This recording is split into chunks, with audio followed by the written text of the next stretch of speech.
Thanks for tapping in with 95 South TV, hosted by Icon Ian King J, bringing you the best news and media through the efforts of the community. We interview nonprofit organizations, business owners, school teachers, spiritual leaders, and anybody who has an impact in the community that has a remarkable backstory. These professionals that we bring on this show has a story that will wow you, that will knock your socks off. And with that being said, we want you to tune in, keep it locked. We want you to like, share, follow, and subscribe. Be a dedicated listener.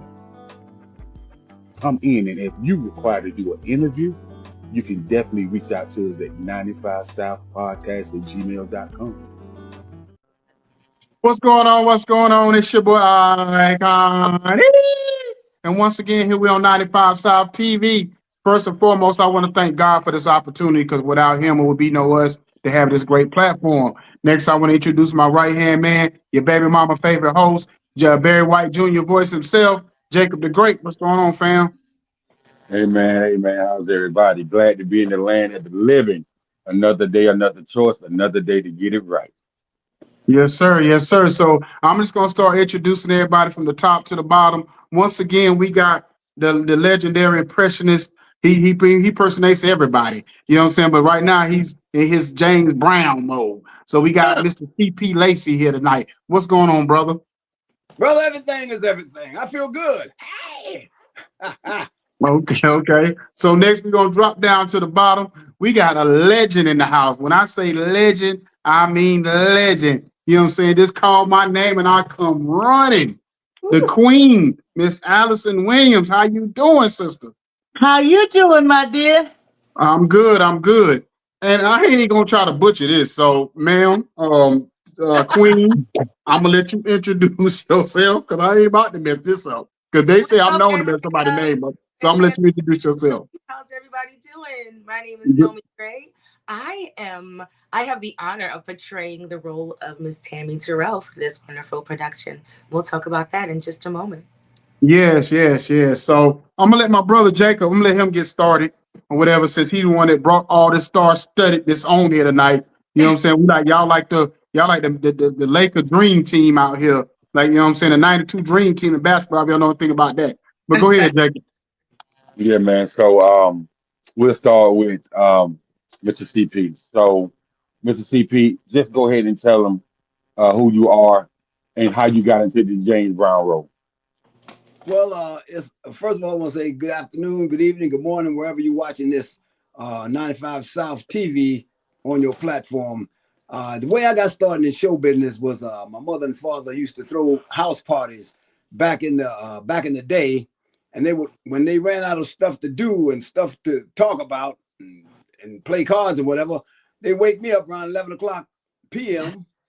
and make me sing for the company, and the company would throw money at the feet. So I'm like, wait a minute, I'm singing James Brown songs and they throwing money. Oh, I know what I'm going to do when I'm an adult. That's how I got started in the game, and I never looked back. 33 years, show business, won 7 places, 7 first places at the world famous Apollo Theater doing James Brown, and the rest is history. Okay, Wow. so next up we have the world famous, iconic Miss Alyson Williams. So, Miss Alyson, could you tell us how you got started in this business and how good has this business good to you? Because you've been doing it a very long time. Yeah, I've been doing it a long time. I started out. My parents were very supportive of me when they realized that I had a knack for it. My father was a jazz trumpeter and band leader. His name was Bobby Booker.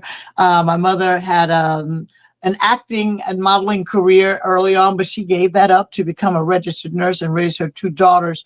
But they always just said, if this is something you think you really want to do and you have a talent for it, we're going to nurture it. So very early on, I began to sing, dance, act. Jazz was my first music. Unlike a lot of my peers who came through the church, but jazz, and then into R&B, and then into gospel and house and all of the other genres that you can imagine. But it was just a matter of me, having a dream and watching the few people at that time that looked like me, that were singing and dancing and acting. Your Lola Falanas, your Diane Carrolls, your Pearl Baileys, your Sidney Poitiers, your Sammy Davis Juniors. There were people out there, Harry Belafonte, that were, laying it down. And that's when I was a small kid. And then to, come into the music of Ella Fitzgerald and Duke Ellington and those, a lot of the musicians of the day were good friends with my dad, like Clark Terry and Dizzy Gillespie and so on and so forth. So I had a really wonderful existence in a bubble of wonderful people that I think when I would go to school and look in books and see their names, I was like, wow, how'd that happen? You know what I'm saying? 'Cause to me, they were just dad's friends, or, the people that I was allowed to be surrounded by. And came out of jazz, or not came out of jazz, but from jazz, got signed to a rap label and was given an R&B contract, and the rest is history. I am the Forrest Gump of what I do. And one of the architects of hip hop, as we called it back then, rap, having sung on some of the seminal records that have laid the foundation. So I walked in a lot of spaces and a lot of places that I can't imagine. And God has just blessed me. And now I'm here, getting back to my jazz root. But one day I was looking at a post that Mr. C.P. Lacey, master impressionist, had put up. And he was putting together or reviving or reinventing the platform that he has, I Feel Good, a tribute to the Godfather of Soul. And I can remember back in the day, the first time I met James Brown in the Apollo. I used to perform with a community dance company called the La Rock Bay Dancers. And Mr. LaRock Bay had his hands in all of the community things, that would allow him to take his dance troupe around. So at least 2 or 3 times a year, we'd be at the Apollo and we'd do our little funga, alafia, ashe. And we had come off stage. And I don't know how I got behind the crowd, but they would put us all the way up on the top. The Apollo has a lot of floors, and the dressing rooms at the top. They put us up there because we were kids and we could climb the stairs. And I was one of the last ones off the stage, and I'm running upstairs and coming down the stairs in a brown jumpsuit. There was a brown man with a brown pair of patent leather shoes on, and we just bam right there. And I'm looking. And he just said, "Hey, little girl, how you doing?" Something to that extent. And I was speechless. And that was my first encounter with James Brown on the back steps, going up to the dressing room. And he was just so kind and so, so calm. And I knew who he was. He had that big old belt with JB on it. When I think about it, that's where I encountered James Brown for the first time. Over my career, I met him several times and had a chance to hang out with him and just glean from him. And now to be working with CP, like I said, I digress. I saw this post and it looked so good. And I was like, look at him doing his thing. I said, I just don't see a Martha High, and he was taking this snapshot of what the James Brown experience was. So I said, listen, CP, I see what you're doing, and that's great. If you ever need a Martha High, give me a call. And ironically, here I am. It all came together. The gods and the celestial choreography has come together, and I will be portraying Martha High, which is one of the longest standing divas, funky divas that James worked with. She is alive and well and living overseas right now and doing what she does. I've had a chance to meet her working with, was it Maceo Parker? I think it was with Maceo. Yeah, I think it was because what was the other horn player that worked with James that was so famous? It was Maceo and Sinclair. How? It was Sinclair with the little. No, not Sinclair. No, it's Fred Wesley. Fred Wesley. I don't know who it was, but I can't remember if it was Fred Wesley or, well, I've worked with both of them, but at one time she's worked with both of them after, James's situation came to a close and after his transition. But, and at any rate, she's worked with both Maceo's unit and Mr. Wesley's unit. So I had a chance to encounter her on one of those gigs. I was on with Christian McBride, and they were on the same bill. It was a festival. And she also was so humble and so just engaging. And the history, you know, when you're sitting in the presence of greatness, you just want to sit there, and it's just not enough time to get it all, but you can feel it. It just emanated from her spirit. And she's just a wonderful woman, and I am proud to know that I'm going to be able to bring her spirit, you know, to the presentation. And thank you, CP, for believing in me and letting me come on board.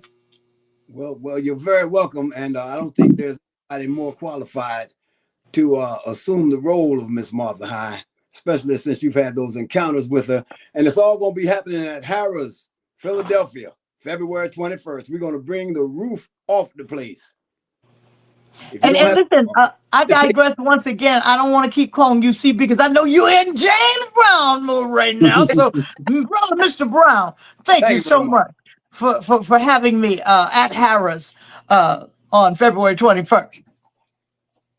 All right, so Miss Nomi, you from one of the greatest lands that I've encountered when it comes to music, you know. And so tell us how you got started into showbiz, and go ahead and introduce yourself to the audience so we can get familiar with you. Well, thanks so much. Hello, Atlanta. Hello, Philadelphia. Once again, my name is Nomi Gray. That's how you say it. Gnomi. The G is silent. And my moniker is Get to Know Me. And I come on shows and to do promotion like this for everything that I'm involved in for a reason. Not only to have the opportunity to get to know me, but get to know this wonderful cast. It is such a pleasure to be portraying the role of Miss Tammy Montgomery, also known as Miss Tammy Terrell. And how I got started in this business, of course, is the more traditional route. I am a PK 4 times over. That's my mom, my dad, and my godparents. And then when I found my brother about 6 years ago, he was a pastor too. So I have it honest on all sides. I'm a true PK. And of course, I started to learn harmonies and diction and presentation in the church. But I was that weird kid in elementary school who always got picked to sing during Black History Month and all the assemblies in school. I got bullied a lot. I got beat up a lot. Why? Because I was probably coming to school just like I was going to church after school, because I was. I had to go do something, you know, for my mom or my dad or for my church, very highly involved. But that discipline actually carried me through my entire career. I was actually a child actress. I was a part of something called the Prince Music Theater Rainbow Company in Philadelphia. The location is still at Broad and Chestnut. It used to be the Prince Music Theater, and we had something called the Rainbow Company. At 12 years old, I garnered the role of the lead in Bobos by Ed Shockley. And then all through my high school career, I ended up withdrawing from regular day school, going into night school. Why? Because I had a show to do. I was on tour. Like I said, I was 12 years old when I was the lead in that 3-month tour that turned into a 6-month tour. And then we had those tours all through my high school years. And God has been so good because I was able to use that triple threat training, acting, singing, and dancing, and turn it into a career that actually paid me and fed me, and a means of income where I could support my family as well. So yeah, I was a child actress. I then went into, I've done some small shows on Broadway. You know, you may have heard of them. I used to work for Disney. So I became friends with Nala from The Lion King. And also I toured with a show called Hairspray for a few years on Broadway as well. That took me to China. That took me all through Asia, all through Canada. And that helped book me my first movie role. I actually played a goth chick in a movie called Camp Dread. Yes, with Eric Roberts. Yeah, thank you so much. I hope to do some more film work soon, but when I'm not on the road, I love to do projects like this. Shout out to Cynthia Thayer. She's amazing. I got a chance to meet her maybe a good 5 years ago now, and she was very instrumental in helping me secure my role with the OJs for a few years. I sang background most recently with them, and that was an amazing experience as well. So all through my career, because I am the youngest of 1, 2, 3, 4, 5 siblings, I had the opportunity to just sit back and listen to great music. It's Alyson Williams. You have no idea how I'm fanning out right now because my sister, my oldest sister, shout out to Vanessa Berry, PJ Brown, Miss China Fulton. They are my musical icons because when I was a kid, I heard all of the best music, including Just Call My Name. And of course, all of the James Brown catalog, all of the Michael Jackson catalog. I snuck and listened to that music with them. Why? Because I'm a preacher's kid. All we had was gospel music in my house. There was no secular music as I was growing up. So I'm glad that my sisters had great taste in music. They also sing in their musical as well, but it was because of them. They planted the seed so long ago, and now I'm here and I'm ready to go. And it's such an honor to portray Tammy Terrell in this production. Thank you so much. Thank you so much. And so shout out to Miss Cynthia. Yeah. I appreciate her, working with us and always calling on, the platform to bring amazing people on. And so I just I just say it's wonderful to know that people are here and still following these Yes, absolutely. She's working so. people. I'm on the ground right here in Philly, the Philadelphia Chester area now. We're doing whatever we can so just to make sure that we get the word out. We were just at the venue. It's a beautiful venue. You guys going to love the stage.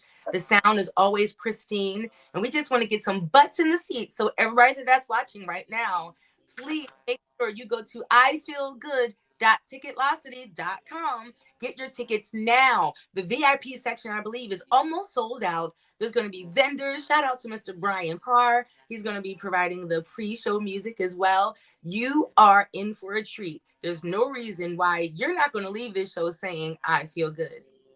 Right. Okay. Thank you so much. I turn it over to you, man.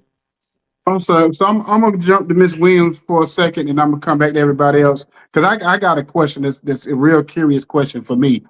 So I almost feel like you've been disrespected because you was the first female R&B artist at Def Jam, and I don't feel like you get your flowers because most people probably don't even know that. You know what I'm saying? So at the end of the day, how did that even come about for you? Because that was a hip hop label for so long, for so many years, and that's what a lot of people know it for, the Run DMCs and the LLs and whatever. Even though Run DMC wasn't technically signed to them, but that's what people kind of equate them to, the Beastie Boys and all that, DMX, even, Ja Rule, all these guys. You know what I'm saying? So Well, what we'll do is we'll roll it back and we'll just say that I am one of the founding cornerstone, founding artists of Def Jam. When Russell first decided that he needed to put a label together, he said, my brother is beating up my mother's arm of the couch and messing up all her good pots and pans, beating and just drumming, and I got to put something together. Now, ironically, Joey and the other members of Run DMC, they didn't end up on Def Jam. They ended up on Profile. Mhm.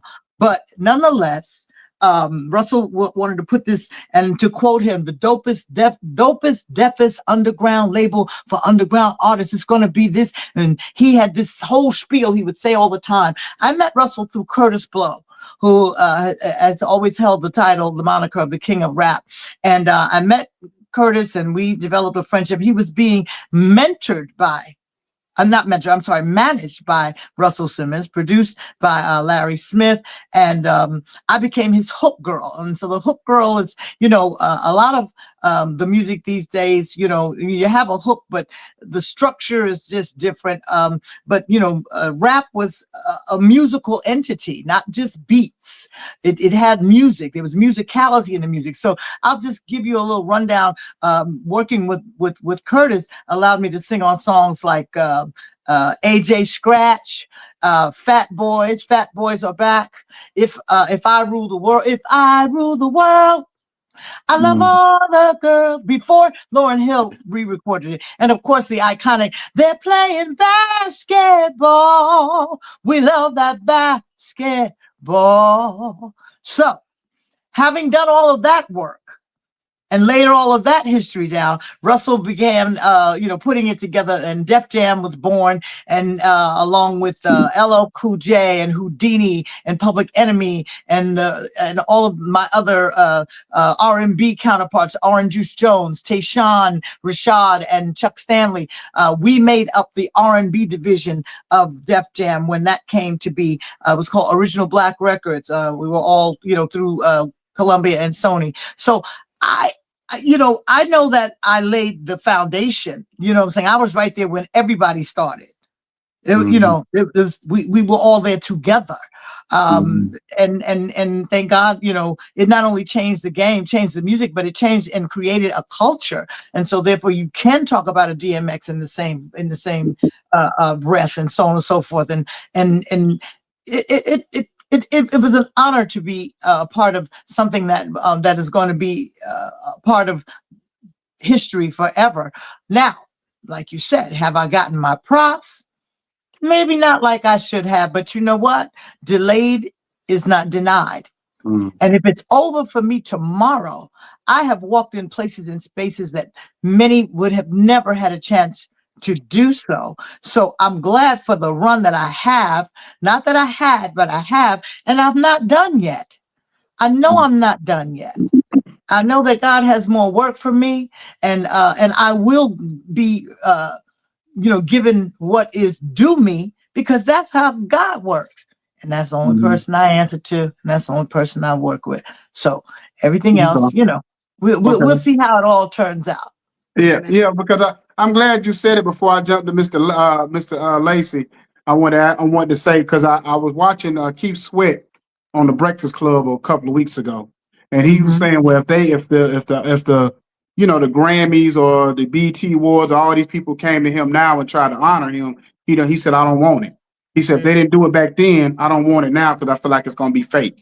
Or if I passed away, he said, I told my daughter, if they try to come to you if I passed away tomorrow, don't take it. You know what I'm saying? Because we feel like at this point it would just be kind of like either they feel like they're making up for lost time, or they're just doing something because they know they. I disagree, and I would call Keith and I were in a group together before we all became who we are. It was called Jamila, and we worked all the chitlin circuit. We worked all the clubs in Harlem and so on and so forth. Keith and I go way back, like car seats, and I know how he feels. I feel the sentiment, but I think they are making up for lost time, and they should. Whenever they get the opportunity, give someone their roses while they're still alive. I don't care how long it takes them to give it to them. That's what I feel. So if the Grammys or the BET or NAACP or whoever else would come to honor me right now, I want it, because that's these are the way, these awards. And always people say, oh, I didn't do it for the awards, I don't do it for the money, I don't do it for the yes. Well, what are you doing it for?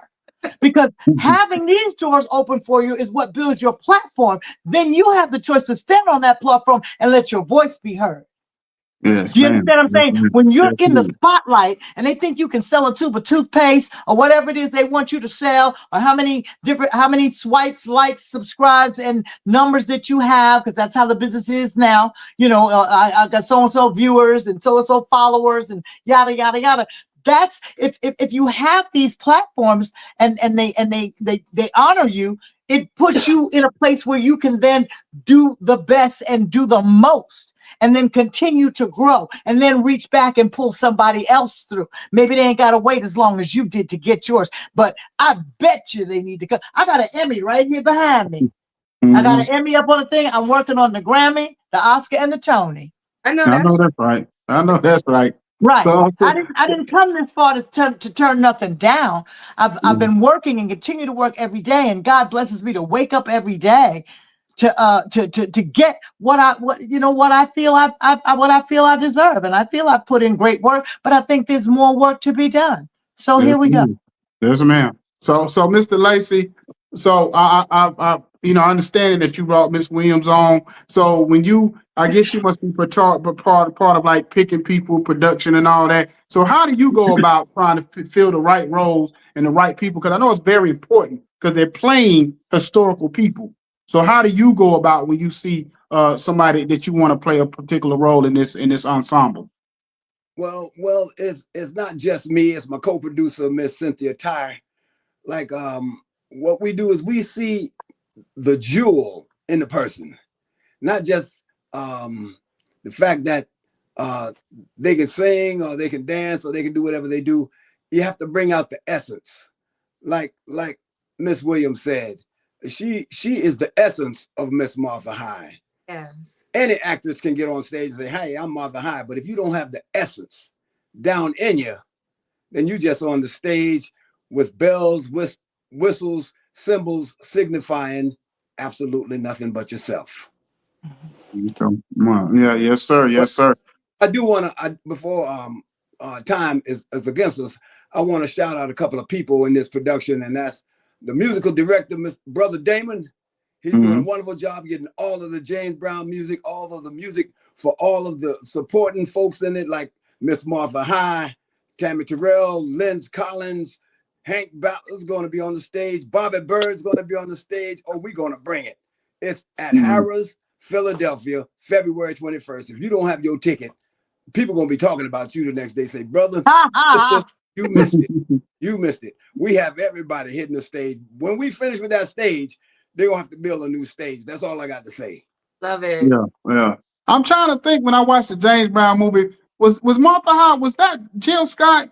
That wasn't the same. No, that was his wife. She played Brown's wife. Okay. I was trying to make sure. It's been a while since I watched it, so I was trying to make sure that wasn't who that was. Martha High was a constant visual and vocal part of the James Brown organization. And what I loved about it is that, you know, James had at one time the Fabulous Flames, which was a male line of singer, dancer, background people. He had an incredible rhythm section. And sometimes he had people like Bootsy Collins. He had, I mean, the best of the best. He had background singers, and he had the female background singers, and he also had dancers and so on and so forth. But he had Martha High always in a gown, appointed with wonderful jewelry and beautiful hair and what have you, because he wanted to make sure that what he put there, what he put out there to the people, you know, when he said what the people say, you know what I'm saying, what the image that he put there, he wanted to show a Black woman at her best. Yeah.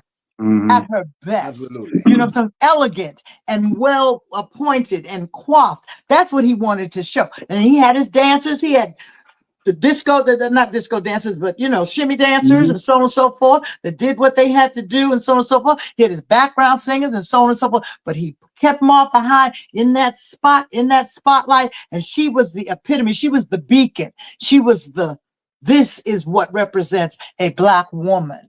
And that was her role.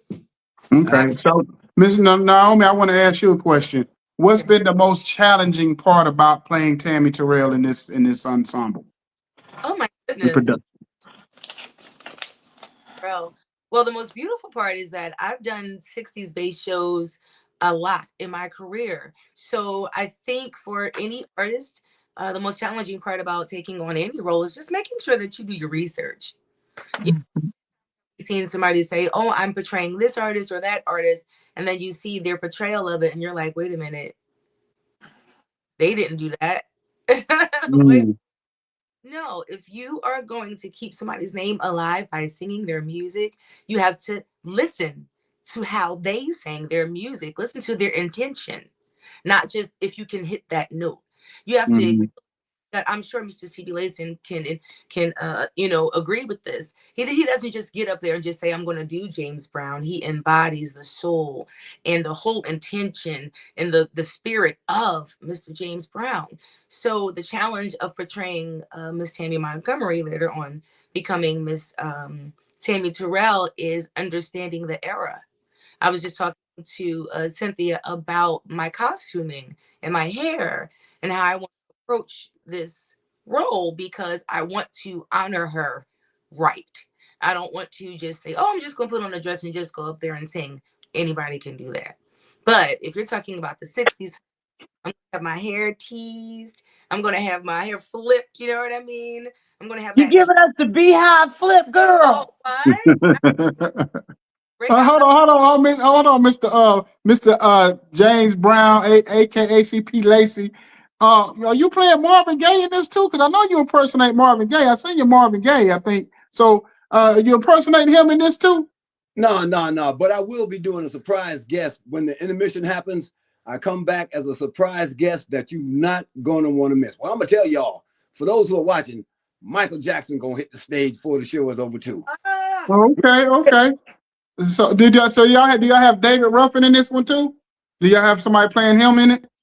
Well, he wasn't a part of the James Brown experience. They've crossed paths on stages before, but as far as the essence of this production is James Brown touring the country and the world. Okay. And this is the people he took with him on tour.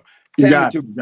Martha Hyde, Vicki Anderson, you know what I'm saying? Bobby Bird, Hank Ballard, all these people. You're going to see them all on the same stage in one night. We got to figure out how we get this to Atlanta. I'm telling you, we got to figure this. Jacob, we got to figure out how we can get this to Atlanta. Because I'm telling you, y'all kill it in Atlanta. Something historical like this, I know y'all make a killing in Georgia. Oh yeah. If I might interject as well, I know that this is a production that has legs, and well, for those who don't know, when you say that in the industry, it means it says something that has the ability to move from place to place and continue to grow. And I know that I Feel Good has the ability to do that because, first of all, the music is the star of the show. And the legacy has been laid down. This is history. We have the easy part. This already happened. These people lived this life and James Brown left this music for us. And it's something that's been a part of our lives from childhood and generations before us. It is a part of our history, not just musically, but even historically through the politics. You have to remember we're transcending various times of periods of time. James Brown came onto the scene in the 50s. That we were still dealing with a lot of racial tension with the civil rights movement, and he was very much an advocate and a part of that, along with many other Black artists. And we're still seeing some of those injustices being carried out right now. So this is a show that really hits the heart. And I love the fact that we're doing it in February. It's just part of Black History Month. So I want everybody to please get your tickets. Do something that pays homage to our greatness, to our excellence as a people, Black, brown. Come on out. And everyone else, inclusive, not exclusive, but inclusive, to Harrah's Casino in Philadelphia on February 21st. I Feel Good. It's going to make you feel good. And we need to feel good right now in the world, across the globe. We need to feel good right now. And this is absolutely the presentation that'll give you that good feeling. Go ahead, Jack. That was I'm sorry. And I want to give a big shout out to Brother Chadwick Boseman, who did an incredible job on the big screen of James Brown. And folks might say, well, we saw the movie. We don't need to see James Brown no more. But see, he's an actor. When they gave him the role, he probably had, I'll give him at least a year to secure that role and learn it and embody the Godfather of Soul. But I've been doing James Brown since 1983. So you do the math. I am going to bring James Brown to the place. Shout out and no shade on Chadwick, but brother, I'm going to take you to school. I think the thing that we want to do and what Mr. Brown, aka CP, is going to do is he's going to leave you. You'll know a little bit more about James Brown and what his legacy left and who he was within his organization and what he built. You'll know more than when you stepped into the room. Edutainment is what it's about. And educating while we entertain. While you are laughing and hollering and throwing your hands up, we're going to drop some pearls of wisdom down your throat. And that's really important, So you want to come on out, celebrate Black History Month, and watch CP take you to another level, because I've watched him and seen him do his James Brown tribute. It's more than an impersonation. It is always a tribute every time he hits the stage in embodying Mr. Brown, and it's incredible. It's incredible. And for those who did not have the opportunity to witness a James Brown live while he was still here on this earth, you're going to get that experience. You're going to get that experience. Like I said, edutainment, infotainment, We're going to give it to you, let you know how it went down, when it went down. You're going to be happy you came. You're going to feel good. Uh-oh, I feel good. Hey, And just to I want to piggyback, give one more special shout out to so is Seville, brother Seville, coming all the way from Las Vegas, and he's going to open up the show with some feel good music.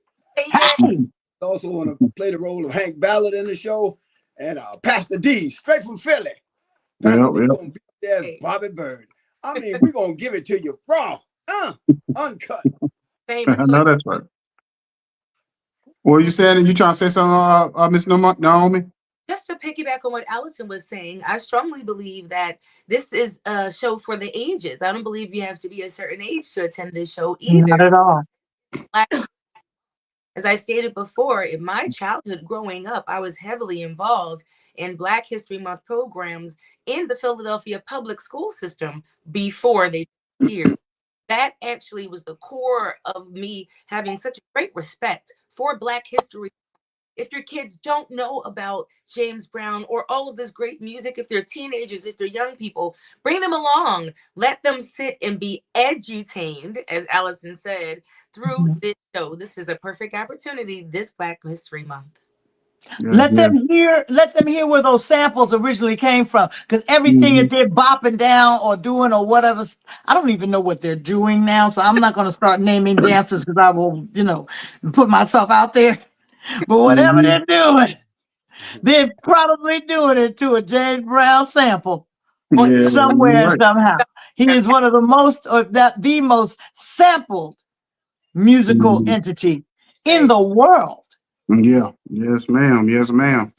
So whatever you doing, it had a root. It had a root in the James Brown pantheon. So come on out, hear it, hear where it all started from.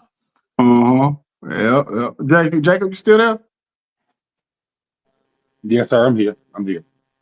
Yeah, jump on in, brother. Jump on in. So this is a question that's not about the trivia, but I definitely like to know this since I do have a musical background. So, how many octaves do you guys sing in? Oh my goodness. Well, of course, James Brown don't have no octaves except when he go. You can consider that an octave, but the thing is, when I do over 30 characters, and when I sing the Prince type songs, when I'm doing Prince, whatever theater I'm in doing Prince, he goes from a baritone where he's singing baritone, and he goes all the way to his contraltos, and then he goes into his sopranos. So I'd say Right. about three for me. Okay. Ms. Williams?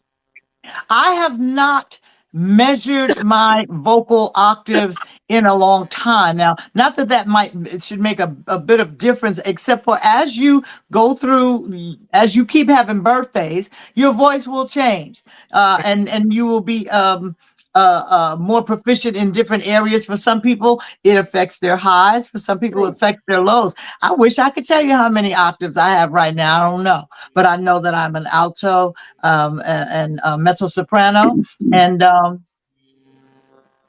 you have it. So are you first alto, second alto, or first soprano or second soprano? Definitely not first soprano. Okay. Mezzo soprano, which is middle. Mezzo is middle. That's Latin Okay. for middle. Got it. Mezzo soprano, and I would say first alto. But I do have various placement in my voice where I'm able to hit certain notes or achieve certain I'd say certain illusions that aren't Of course. necessarily Of course. in my general register, my chest Right. voice, or so on and so forth. But we make it all happen. Yeah, yeah. Absolutely. So Miss For me, Naomi, like what would you say? actually, very interesting. I sing background on a friend of mine. His name was Ashley Scott, and I ended up finding myself singing soprano on his song in the background. And I've never claimed to be a soprano. I have so much respect for sopranos. I would never even step into the soprano room. However, just recently when I was on tour with the OJs, they put me at the bottom. I actually doubled Mr. Eddie Levert by singing tenor. So I guess solidly on a good day, I would say I range between 3 to 4 octaves, baritone, tenor, alto, and second soprano. I wouldn't dare touch those first sopranos. Only on a good day, standing on my tippy toes, just coming out of the sauna or something. But I love my altos. I love to be right there in the middle, but I also love to play in the basement with the tenors as well. Okay, So okay. you So brothers be at the show? I'm excuse sorry, me? James. Will you brothers be at the show, Jacob? My brother here. Will I, y'all be at I, the show? I wish I could. I wish I could. I work a lot. But if I could be there, I would definitely try to come. Sometimes I am coming through Philly, so maybe I get blessed and God is blow me that way because I work all over the country or whatever. So hopefully God will blow me that way that week or whatever. That's why I'm so bad. Want to get y'all to get into Georgia or somewhere close so I Yeah. could actually come see it. But you know what I mean. But yeah, I definitely would love to see it. Definitely. Yeah. Okay. Right. Well, no, man. I didn't mean to step on what you were All saying. right. I hope I didn't step on what you were saying. I work for you, James. I work for you. No, but respect is due. Respect is due. Hmm. Yeah, So but Know I me, know me. I work for you, Mr. Brown, Mr. Brown, not Jack. get me together. Get me together, Miss Williams. That's brother Mr. James. That's Mr. Brown. That's right, Miss. Don't get fined, girl. Don't get fined. And listen, please give my love to Ashley. Ashley's one of my proteges. I met him as a very young man in his teens, and I'm always so excited to see him not only grow as an artist, but married with children. It's just like, wow, where does the time go? And this new project is incredible. So I love to hear that you mentioned him and what have you. I would imagine the reason you were able to sing comfortably in the soprano range is because you were singing background on a male project. You know what I'm saying? Like his keys are lower, so they're easier for us in the middle to get to the higher. You know what I mean? Absolutely. And it wasn't even full voice. I had to switch into my mix and into my falsetto. So you're Into your absolutely, falsetto, right? yeah. And Ashley and I had been singing together at that point when we recorded those songs. Golly, almost 12, 13 years at that point. So we know Wow. each other's voices very, very well. We've done a lot of work over the years in the corporate entertainment world. So shout out to my brother Ashley Scott and shout out to the Intruders as well. That's who we Ashley Scott, my little baby boy. shout Yeah. out. Well, y'all. Well, first of all, we get out of here. Let me say, shout out to inspireradio.com. That's what this is powered by. 810 Studios, Roku channel, 168 Radio. So we got a plethora of different ways this can be seen. We actually come on 5 days a week on inspireradio.com. We actually their flagship show. So we come on 5 days a week on there, and it has over 650,000 listeners a month. That'll be definitely going on their platform. This interview definitely go on their platform, later this week or next week at the latest. So it'll definitely go on before the 21st, so people can. And then we going to even throw the commercial. I know y'all sent I think commercial over last week, and we're gonna definitely get that commercial in rotation and with our show, so people can get that and hear about it every day. So I'm gonna make sure the commercial gets placed on and within our other shows and whatever, so it can be heard every day for the next just couple of weeks and going forward or whatever. So because we definitely want to do everything we can to support what y'all doing, because this what this is all about. This is what 95 South is about, is supporting our legends. So I want to thank every legend from coming on here. Mr. Brown, aka Mr. Lacey, Miss Williams, Miss Naomi, because y'all could have been anywhere. I know y'all real busy trying to put this together. So at the end of the day, I just want to thank y'all for coming on from the bottom of my heart for y'all coming on here tonight, because y'all could have been anywhere and y'all chose us. So I My definitely pleasure to be here. Shout out to Cynthia Tyre and prayers for Mama Tyre and Cynthia's family. I know she's working, as I always say, tireless. Miss Tyre is working tirelessly to make this a success, and it will be. But it won't be unless you all get over there to the site. Naomi, can you tell us where the tickets are available again? I feel good. Ticketvelocity.com. Ticketvelocity.com. That's right, Ticketvelocity.com. I Feel Good, a tribute to the Godfather of Soul and Friends. You got to come out. You don't want to miss it. Happy Black History Month. Thank you so much, King Jacob. Thank you so much for having us on 95 South. I appreciate you. CP Lacey, brother Mr. James Brown, the Godfather of Soul, my brother. This is going to be so much fun. I don't think people understand how much fun we really going to have. Y'all just want to be in the audience because y'all ain't going to have more fun than we going to have. I'm trying to tell you. Talk about feeling good. Feet not going to touch the ground. All right. I appreciate y'all. God bless y'all and much success moving forward. And whatever we can do to help, go ahead. I'm sorry. I want to piggyback on everybody who's thanking Miss Cynthia Tyree, but I would be remiss if I did not humbly thank Mr. Jimmy Holloway in New York City for giving me the Martin Luther King Keep the Dream Alive Honor Award on Saturday night, 2026, for all of the 35 years I've been in show business. I just want to shout him out and say thank you, brother. Shout out to Jimmy Holloway. Yeah, congratulations. Keep the dream Congratulations. shining. Thank you. Yes, sir. Yes, sir. Yes, sir. All right, Queens, King. All right, hey, King Jacob, everybody. God bless y'all. And then next time, if y'all ever need us, just holler back and we here for y'all. Love you. Happy Valentine's Day coming up. Keep loving, keep loving. It's the only way we're gonna win, y'all. We gotta keep loving. Brown skin girl, and she knew I was out to go and clear my mind.